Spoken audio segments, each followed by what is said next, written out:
બતાવું તમારો વિડીયો તમે આ બ્લોક તૂટી ગયો છે, તમને ખબર નથી, તમારી જવાબદારી નથી. તમે અહીં આગળ તમાશા જોવા આવો છો, ગામડાનો વ્યક્તિ મરી જાય એના તમાશા જોવા આવો છો તમે અહીં આગળ.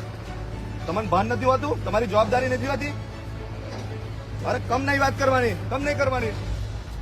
કરવાની. લોકોનો જીવ ગયો છે, તમારો કોઈ દીકરો મરી ગયો છે, તમને શું ખબર પડે?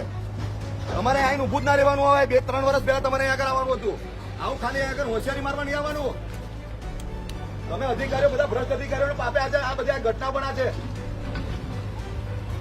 બે છોકરા મરી છે, શરમ આવી જોઈએ આ લોકોને, આ તંત્ર અધિકારીઓ તો શરમ આવી જોઈએ.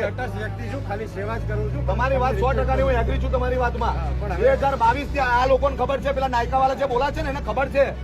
બોગસ માણસ છે ઈયો, એની ફરજમાં નથી આવતું. આરએનબી ડિવિઝન એમ આવે છે, આટલા બધા ખાડા પડી ગયા. અધિકારી આવીને એવું કહે છે કે મને ખબર નથી ને આ તૂટી ગયા, પછી એવું કહેતો કે આની બ્લોક તૂટ્યો છે. અહીંયા આગળ 20 જણા મરી ગયા છે. હવે તમે શું વાત કરો છો? આવી